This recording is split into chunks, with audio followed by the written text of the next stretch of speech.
No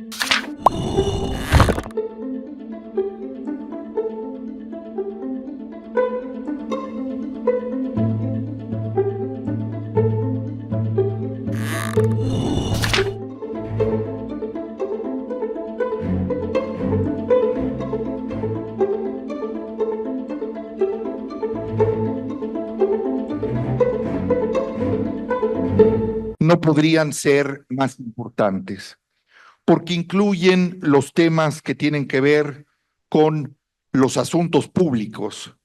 Efectivamente, Matías Romero cumple en 3 periodos la función de ministro enviado plenipotenciario en Washington. Entonces, hay aspectos que por primera vez en este libro podrán los lectores, y yo los invito de entrada a que adquieran el libro, que lo lean, esté en el stand del Instituto Mora, porque hay elementos aquí muy novedosos que hoy tienen un particular significado. La diplomacia pública, por ejemplo, o lo que tiene que ver precisamente con la protección consular. También con los vínculos económicos, con el fomento del comercio. Hay nuevas perspectivas, nuevas explicaciones que arrojan de una manera más profunda y de mejor manera el conocimiento de quién fue Matías Romero. Este diplomático oaxaqueño que inicia su carrera muy temprano, siendo un funcionario meritorio que no recibía un sueldo, pero que tiene la fortuna de formarse en el Instituto de Ciencias y Artes de Oaxaca y de formar parte de esa generación de liberales. Benito Juárez es 30 años más grande que Matías Romero, pero vamos a ver a Romero en dos, si ustedes quieren, con 2 grandes titanes del liberalismo mexicano. Por supuesto, con el benemérito Benito Juárez, pero también con Porfirio Díaz. Entonces, aquí hay varias dimensiones de Matías Romero que, claro, hay que poner en el contexto. Matías Romero fue un formidable hombre de Estado que en un cálculo modesto, razonable, probablemente produjo cerca de 300,000 documentos. Y eso se deriva del hecho simple y sencillo, hoy nos verdaderamente causa azoro, que tuviera 3 secretarios que se encargaban de hacer las copias de las respuestas, de llevar los libros copiadores. ¿Cuáles son esas dimensiones que ustedes van a encontrar en la lectura de este libro? Ahí está el representante político, el representante que tiene la función de transmitir, traducir los intereses de México, las instrucciones del gobierno de México, pero también está el negociador, el interlocutor, el protector de los mexicanos en Estados Unidos, entre otras cosas, contra la práctica muy generalizada del linchamiento de mexicanos en el estado de Texas. Por ejemplo, el del cabildero o el que es un seductor en los altos niveles del gobierno. Es también el lobista, es también el articulista que publica en periódicos locales, en el oeste, en la frontera, en San Francisco, y es también, como todo hombre de su época, el hombre y su circunstancia. Es, cuando vemos en el título, Matías Romero entre México y Estados Unidos, es un broker en el sentido estadounidense de la palabra, en el sentido de que es alguien que construye también una imagen y que colabora y produce una serie de mensajes, narrativas, explicaciones que no se limitan al envío de notas diplomáticas, sino que hace la función doble. También le traduce, le comunica al gobierno mexicano. Y miren nada más qué circunstancias. A Romero le toca la guerra civil en Estados Unidos, le toca la intervención francesa, y este joven con unas capacidades que había desarrollado a partir de esa educación liberal. Entonces, hay realmente en este libro aportaciones de gran valor, sumamente interesantes. Y yo ya hice una referencia a esta expresión. Es efectivamente Matías Romero un diplomático todoterreno, que tiene una visión de 360 grados, que está alerta y atento, entre otras, porque la guerra civil y la intervención francesa obligan a que un diplomático en Washington sepa, conozca y se adentre en la política internacional de las potencias europeas. Entonces, es efectivamente un hombre que también lleva a cabo una labor de patronazgo, que también se interesa en asegurarse que haya iniciativas, proyectos que contribuyan a lo que él se da cuenta en una etapa, digamos, temprana en su carrera, y es que el destino de México y de los Estados Unidos están íntima, geográfica y históricamente vinculados. Por ejemplo, hay trabajos como el de Gerardo Gursa, como el de Paolo Riguzzi, de Marcela Terrazas, que han dedicado muchos años al estudio de las relaciones México-Estados Unidos. ¿Cuál es la novedad de este libro?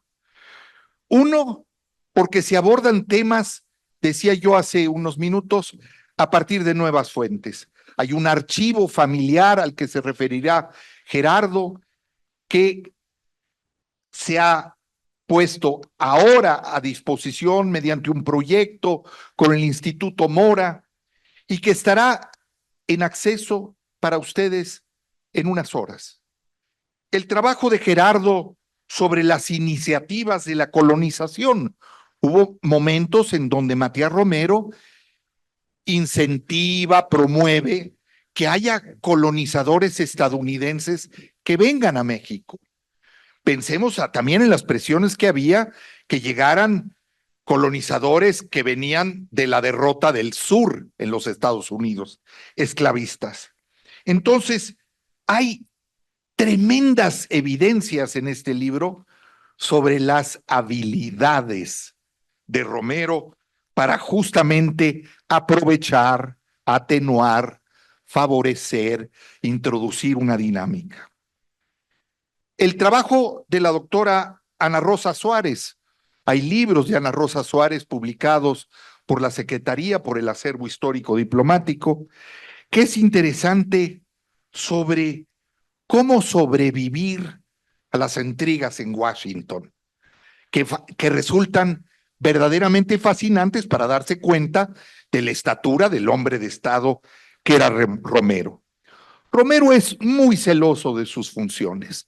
No, en ningún momento va a permitir que haya o un menoscabo o un menosprecio sobre lo que él hace. Y hay todo tipo de dificultades, empezando por las internas. Tiene que batallar innumerables veces para conseguir que le sitúen los recursos, que tenga el dinero. Qué raro, en relaciones exteriores nos resulta a todos extrañísimo.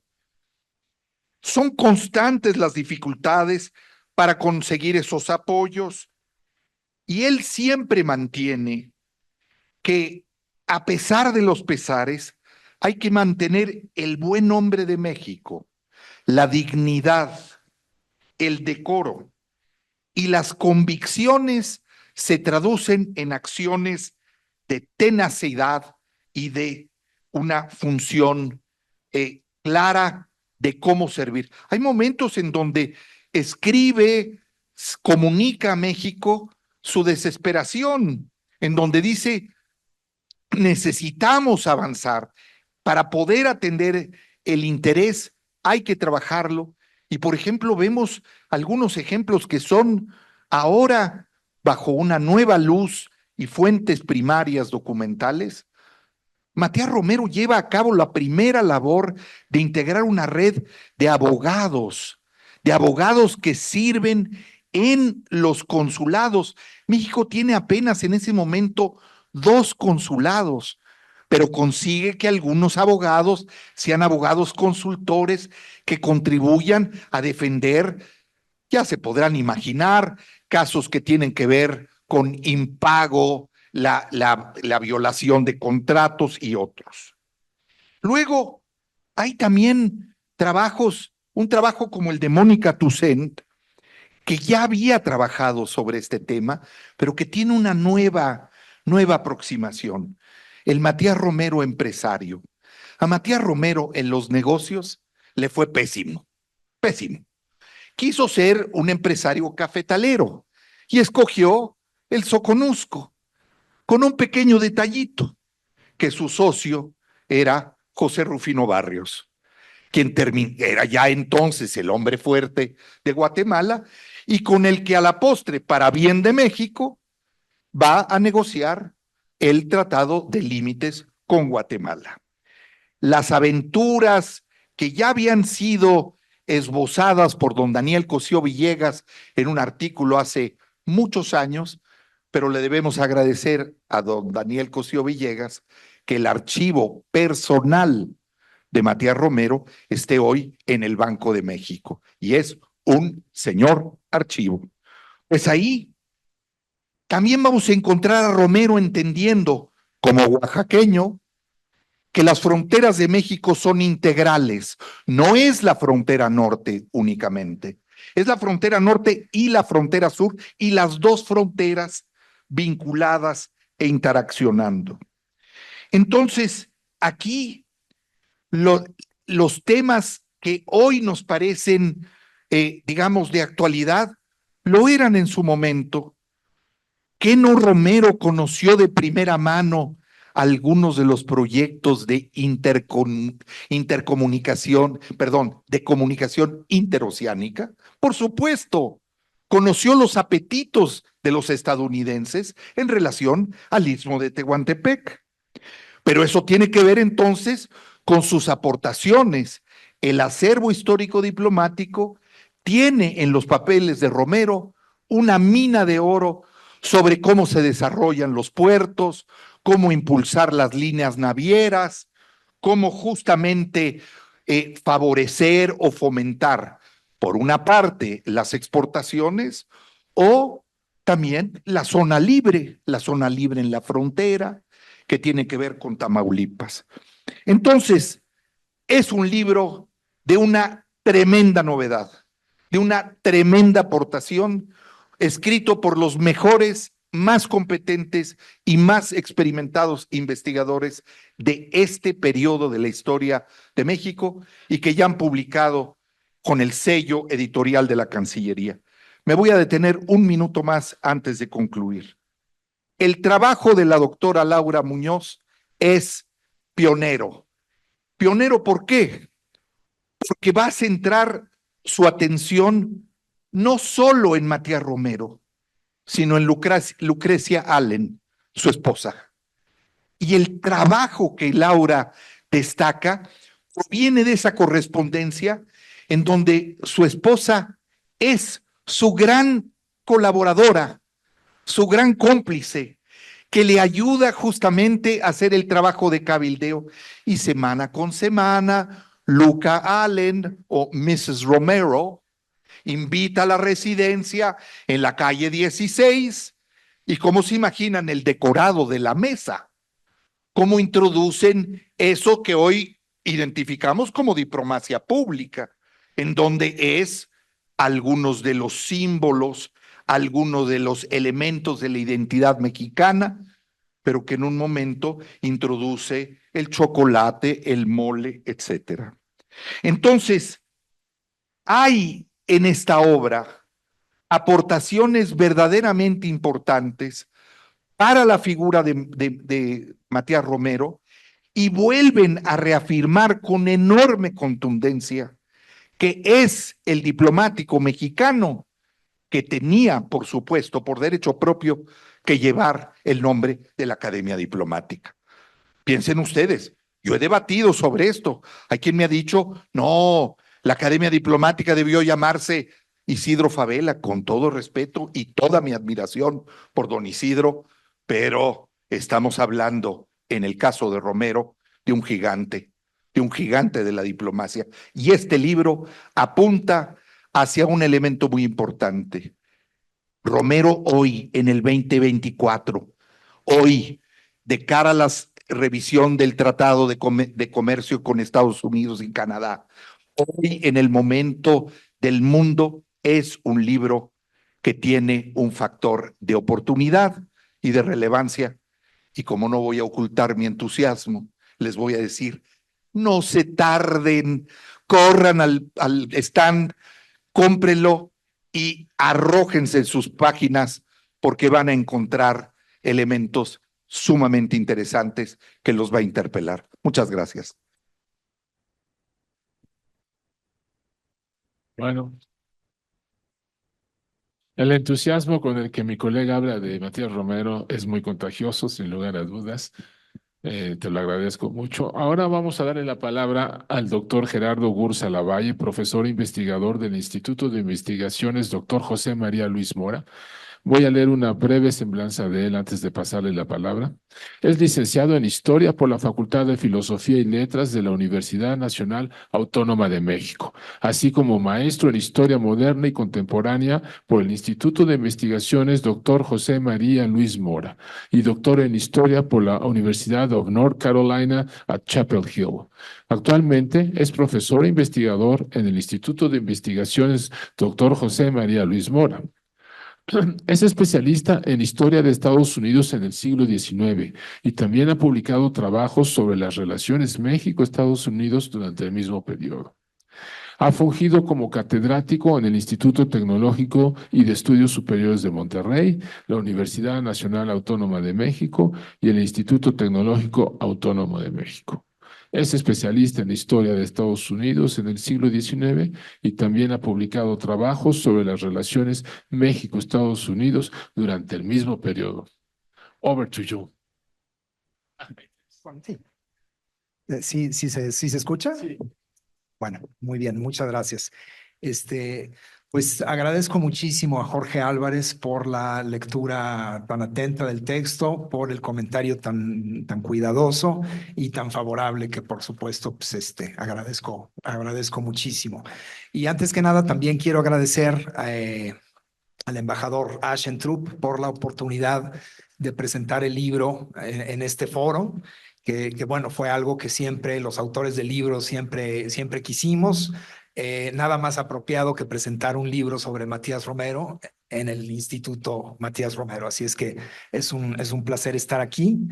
Y bueno, aprovecho también para agradecer a Circe Romero y a su equipo por el apoyo. Voy a tomar nada más algunos minutos para poner el libro en contexto.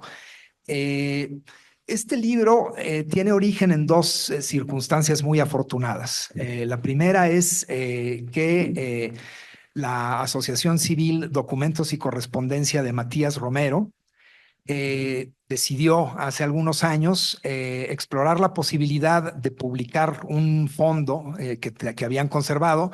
El secretario general de esa asociación civil es José Romero Kit, aquí presente, descendiente de José Romero, hermano de Matías. Y bueno, la familia había conservado un fondo documental que nunca se había publicado, nunca había estado a disposición de los investigadores, de los historiadores, de nadie. Entonces, pues bueno, la asociación civil estaba explorando posibilidades con algunas instituciones para ver si se podía publicar el archivo o hacer algo interesante. Afortunadamente para nosotros tocó las puertas del Instituto Mora y bueno, en el Instituto Mora estuvimos muy interesados en ver qué podía hacerse. Durante un tiempo, en fin, conversamos y vimos varias posibilidades y finalmente, y esta es la segunda circunstancia también afortunada, logramos el financiamiento de CONACYT mediante un proyecto de ciencia básica para la digitalización del archivo. ¿no? Entonces, la asociación civil prestó el archivo al Instituto Mora y el Instituto Mora, gracias al apoyo del CONACYT, al financiamiento, realizó labores de digitalización de todos los documentos, 5,000, o sea, alrededor de 5,000 documentos en total, que fueron cerca de 8,000 imágenes digitales. Y bueno, eso se digitalizó, se hicieron también labores de limpieza de documentos, estabilización, para asegurar pues que ese acervo documental, digamos, quedara en condiciones propicias para seguirse preservando durante muchos años más. Entonces también se hizo eso y se realizó un nuevo catálogo también bajo criterios modernos de búsqueda, palabras clave, una serie de descriptores que harán muy sencilla la búsqueda y todo ello con la finalidad de que el archivo se colocara en una plataforma digital, que fuera posible publicar en la página web del Instituto Mora y poner a disposición de los historiadores, y bueno, no solo de los historiadores, sino de todo el público interesado. Bueno, se dice fácil, pero fueron varios años los que duró el proyecto. Además tuvimos la poca, ahí sí no, sí no fue muy afortunado. Se atravesó la pandemia y eso inevitablemente interrumpió los trabajos, entorpeció muchísimas cosas. Pero bueno, afortunadamente, gracias al entusiasmo de las personas que colaboraron en el proyecto, gracias al apoyo del CONACYT, insisto, pues fue posible continuar con la digitalización y con todos los distintos pasos de un procedimiento encaminado, como decía, a la formación de un archivo digital. El otro producto de ese proyecto es el que acaba de presentar Jorge Álvarez, y es este libro.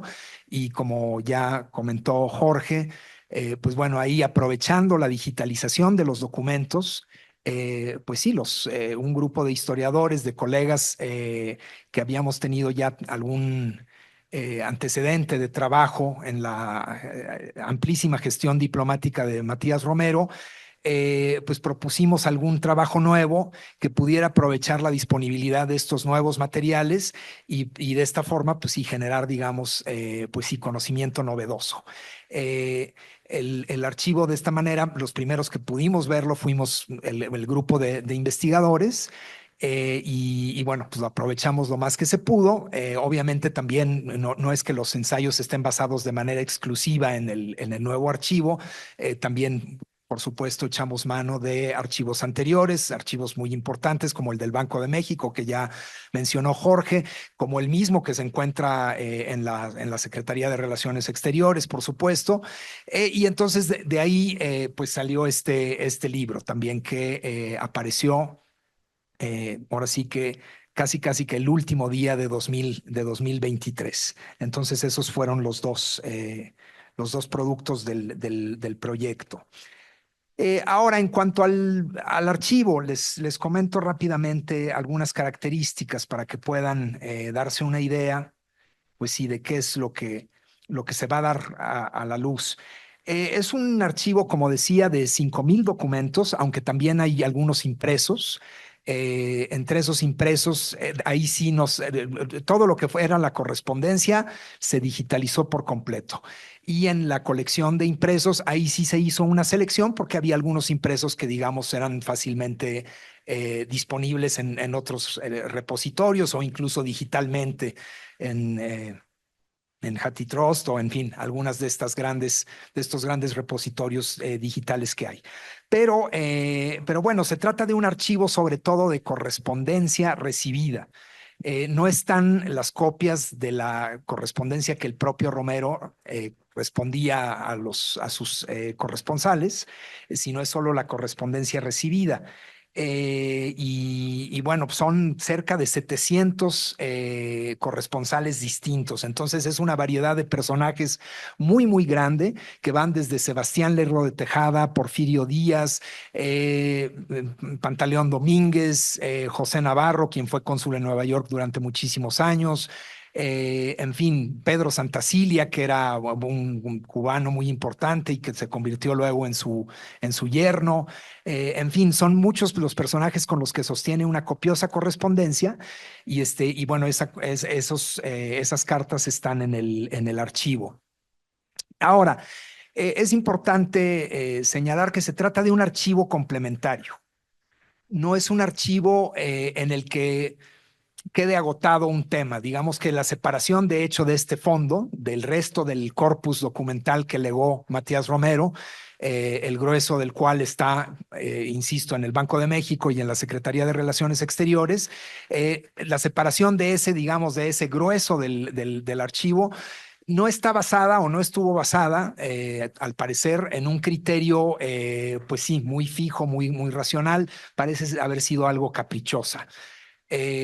Porque no hay ningún tema, ninguna uniformidad temática y no se puede agotar ningún tema acudiendo solo a este archivo. En ese sentido es que es complementario. Cualquier tema que les interese sobre la gestión de Matías Romero o sobre Matías Romero en Chiapas o etcétera, es un tema que tendrán que buscar en distintos archivos. Pero el carácter complementario de ninguna manera le resta importancia. Es un archivo en el que, como decía, hay corresponsales muy importantes y se tocan temas también de gran relevancia. Bueno, como, no sé, el intento por lograr que soldados estadounidenses, una vez terminada la guerra civil, se alistaran en el ejército liberal en México y ayudaran a Juárez y a los liberales a derrotar al imperio. Hay también mucha correspondencia sobre intentos de compra de armas. Lo cual es un tema también muy complejo y muy interesante. Intentos de negociación de préstamos con distintos capitalistas en Estados Unidos, y ahí vemos algo que va a ser característico de la gestión de Romero, de la larguísima gestión que tiene Romero en Estados Unidos, que es su habilidad para formar redes. Vemos ahí ya cómo cuando era todavía un jovencito de 24, 25 años, ya está tratando directamente con los grandes señores del capital en Nueva York, en Washington, en fin, va ampliando una red muy impresionante de conocidos en el ámbito político, en el ámbito empresarial, en el ámbito de las finanzas, y bueno, todo eso se refleja en el archivo. Ese archivo, como les decía, se va a publicar muy próximamente. Ya está completamente armado, ya está el catálogo y va a poder consultarse en la página web del Instituto Mora. Lo único que nos está frenando un poco es que la página web del instituto se está rediseñando. Era una página ya con un diseño un poquito pues sí, superado, anticuado, y entonces se está remodelando, rediseñando, y de esta manera, pues bueno, están todavía viendo en dónde lo van a colocar. Probablemente va a estar en la sección de biblioteca y fuentes, pero bueno, ahí cualquier persona con una computadora y acceso a Internet podrá entrar a ese catálogo y ver el archivo completo, en donde están las digitalizaciones en una calidad de imagen impresionante, mejor casi que estar con el papel en la mano, porque hay posibilidad de agrandar, etcétera. Entonces, pues digamos, es un logro del que nos sentimos muy orgullosos, la verdad. Y bueno, pues asómense en los días que sigan a la página web del Instituto Mora y esperemos que ya puedan encontrarlo ahí. Y pues nuevamente agradezco muchísimo la oportunidad y pues gracias nuevamente a la Asociación Civil, a José Romero por su confianza y pues bueno, por su apoyo en el proyecto y pues gracias y buenas tardes. Muchas gracias, doctor. La verdad, qué envidia que Matías, qué envidia que el Mora haya hecho ese trabajo y no nosotros. Los felicito, pues sí. Bueno, no sé si hay algunas preguntas que quieran hacer. Yo tengo una. De todos esos archivos, de todos esos documentos, ¿se tiene alguna idea precisa de cuál era el carácter de este diplomático? ¿Era un hombre afable? ¿Era un hombre con un carácter muy duro? ¿Tenía un ego muy grande o no? ¿Se tiene conocimiento de eso? Yo lo paso si quieres. ¿Sí? Eh, Gracias. Sí, iba a comentar que es posible ver el crecimiento de Romero como persona y como hombre Está muy en hasta allá. en el archivo. Cuando él es todavía muy joven, pues digamos que de pronto en algunas cosas se nota cierta inseguridad y cierto celo porque otras personas, sobre todo en el desorden que hay, pues con la intervención francesa y la formación de un club de liberales en Nueva York que tratan de colaborar con el gobierno de Juárez e impulsar la causa de la República. Y entonces están también viendo si obtienen préstamos o están viendo de dónde jalan algún apoyo. Y eso, aunque Romero obviamente está, por supuesto, completamente comprometido con el éxito de la República, pero también de pronto resiente un poco las acciones muy independientes de algunos de estos liberales. Entonces ahí se ve un poco como un Romero, un poco como de yo soy el ministro y yo soy el que tiene que hacer esto y demás. Pero eso es solo en ese momento de juventud. Posteriormente es alguien que se asienta y que pues es una persona pues sobre todo muy profesional, con una gran habilidad para tejer relaciones, buen conversador, me imagino, aunque eso no es fácil verlo en la correspondencia, pero sí es fácil hasta cierto punto ver su cambio como persona en la medida en que va madurando. Adelante, Jorge. Yo creo que lo interesante, el libro arroja luz sobre algunos aspectos de la personalidad de Romero y yo aprecio al menos tres que me parecen muy interesantes. Número uno, es un diplomático que tiene muy claro la importancia de la comunicación. Entonces, seguramente destinó muchas horas a el trabajo de estudio, de reflexión, porque uno ve en las innumerables contribuciones que hace a publicaciones periodísticas o revistas que eran particularmente influyentes.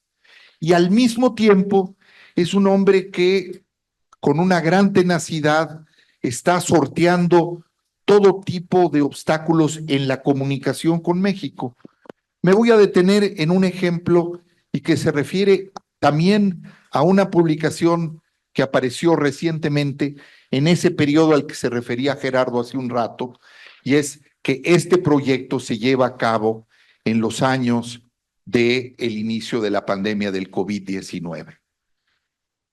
Hay una publicación que tiene el sello editorial del Colegio Mexiquense y en donde uno de los autores que también contribuye a este libro, el doctor Paulo Riguzzi, da a conocer un documento inédito de Romero. Romero tiene una comunicación constante con su paisano, también oaxaqueño, Ignacio Mariscal, con el que además había coincidido. Cuando Romero va por primera vez a Washington, Mariscal va, digamos, de segundo. Después los papeles se invierten. Mariscal es el secretario de Relaciones Exteriores y Romero es el ministro en Washington. Y resulta que Romero prepara un documento muy importante a favor de el libre comercio, ni más ni menos, la liberación del comercio entre México y Estados Unidos, la importancia, etcétera. Y Ignacio Mariscal le dice que de ninguna manera puede publicar ese documento. Claro, es una cuestión, tú decías, de qué tamaño es el ego, cuál era el carácter. Yo encuentro a un Romero muy asertivo y al mismo tiempo astuto y cauto. Se ve algo en la comunicación, porque bien subrayaba Gerardo, es un archivo y esta publicación viene a integrarse a una suerte de lo que podríamos llamar un ecosistema que es sus comunicaciones escritas, sus publicaciones en las revistas, en los periódicos, sus distintas intervenciones. Entonces, Romero, por ejemplo, va a acudir en algunos momentos a tomarse lo que en muchas ocasiones un diplomático tiene que hacer, y más un diplomático o diplomática mexicana, que es, tiene que tomar una decisión y no estar esperando a ver si le va a llegar el telegrama, hoy diríamos el WhatsApp o el mensaje o la instrucción. Hay momentos en donde Romero toma la iniciativa y avanza. ¿Por qué? Porque es un interlocutor privilegiado que tiene acceso al secretario de Estado, que ha cultivado una amistad con el vicepresidente Cleveland y que además se mueve con soltura no solo porque habla inglés, porque entiende. Por ejemplo, hay muy interesantes elementos que tienen que ver, por ejemplo, con la política monetaria en Estados Unidos. Hay un gran debate sobre la plata. Y la plata es importante. Romero está muy consciente del interés de México. Entonces, yo veo a un Matías Romero bajo una luz que hace, yo creo, hoy, y nada me va a detener, se los puedo asegurar, que en un horizonte de mediano plazo hay una nueva biografía de Romero. Ya la hay. Hay una biografía de Romero, de Henry Bernstein, pero que hoy demanda con estas nuevas fuentes, con estos nuevos trabajos, que acometamos desde México, desde este instituto también, un esfuerzo para contar con una nueva biografía de Matías Romero. Gracias. ¿Alguna pregunta? Si puedo agregar algo a lo que Sí, por favor. Sí, nada más un poco para matizar lo que dije sobre la inseguridad de Romero en un momento en el que era sumamente joven y pues que tiene un poco este celo de que no traten de usurpar sus funciones. Eh, es, en ese sentido es un poco, se ve un poquito como esa inseguridad, pero estoy completamente de acuerdo con lo que señala Jorge de que él es muy asertivo, es muy asertivo. Y eso se nota, por ejemplo, cuando justo al terminar la guerra civil hay un atentado, el mismo atentado en el que resulta, bueno, en el que asesinan a Abraham Lincoln, hieren también a William Seward, que es el secretario de Estado. Y entonces William Seward queda incapacitado por varias semanas y pues obviamente no puede atender sus funciones como secretario de Estado. Pues bueno, Matías Romero aprovecha esa coyuntura para presentarse él mismo con el presidente, que es el nuevo presidente, Andrew Johnson. Y entonces tenemos ahí, reitero, un jovencito de 24, 25 años que llega ahí con el presidente y se salta prácticamente a Seward y entonces trata de arrancarle promesas de que va a cambiar la postura del gobierno estadounidense con respecto a México, que había sido demasiado neutral con respecto a la intervención francesa, pues por la coyuntura de la guerra civil. Pero es alguien que de veras para su juventud tiene un empuje, una decisión, en fin, algo realmente notable. O sea, tenía su dosis de audacia también. Exactamente. Yo tengo otra pregunta, si ellos no tienen, si el público no tiene una. En los documentos, en los archivos de Matías Romero, ¿hay alguna posición de él respecto del tratado MacLean-Ocampo? Sí. Okay. Le toca a él cuando está todavía apenas empezando. De hecho, el tratado se envía a Washington cuando él todavía no es nombrado secretario de la legación.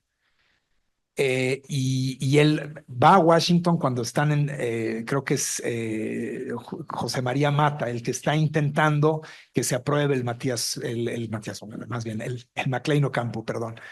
Él es todavía muy jovencito y estás todavía en el papel de secretario, entonces su opinión en ese momento no cuenta mucho, pero poco después sí dice que, en fin, que le parecía una indignidad, y lo reprueba en términos claros, pero creo que en ese momento no tenía la oportunidad como para expresar su opinión.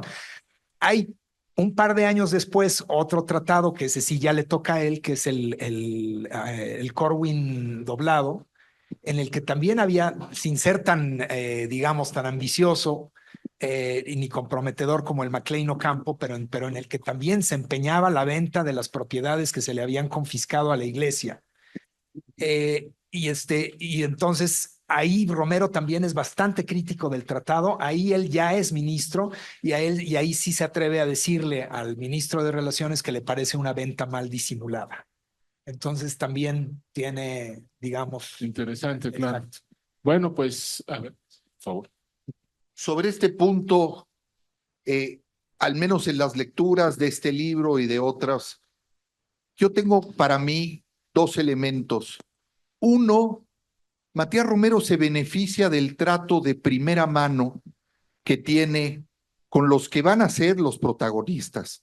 Uno de sus primeros colaboraciones es precisamente con Melchor Ocampo, antes de ir a Washington. Entonces, llega a conocer, es un buen lector de almas, Matías. Se da cuenta de las fortalezas, de las debilidades, y efectivamente, como bien lo explicaba Gerardo, está en una posición en donde él no puede influir. Cuando la tiene, lleva a cabo y se pronuncia claramente sobre eso. Pero hay también un elemento importante y es que sabe los conductos. ¿En qué momento hay que ir? ¿En qué momento, por ejemplo, pide regresar de Washington para sumarse? Claro, patrióticamente dice que quiere sumarse a las filas del ejército republicano en favor de la República. Y claro, rápidamente el propio Juárez le dice, no, no, tú no estás para eso, tú estás para eso. Y entonces hay en esas experiencias que tiene con realmente quienes están tomando en su momento las decisiones fundamentales para, para determinar cuál va a ser la posición y el lugar de México en el concierto internacional. Otro elemento que me parece muy importante y que sí se aprecia, y este fondo que ahora estará con el acceso abierto al público y a los investigadores, es un hombre tremendamente curioso. Es un hombre que le interesaron los temas, por ejemplo, que hoy diríamos es la apertura hacia el Pacífico. Va a hacer un viaje a Japón, va a interesarse en China, se va a preocupar por cuáles son las condiciones y características, y de eso también se preocupa en comunicárselo, por ejemplo, al entorno. Y el entorno va a ser de tal manera importante que no se nos olvide que Matías Romero no solo fue ministro en Washington, fue 2 veces secretario de Hacienda, y un secretario de Hacienda muy poderoso que en su momento determinó la política monetaria. Es muy interesante leer el trabajo en este libro de Octavio Herrera sobre la zona libre, porque hay un momento en donde Romero está a favor de la zona libre y luego, cuando es secretario de Hacienda, dice, no, no, no, no, no, esta zona libre tiene estas consecuencias fiscales.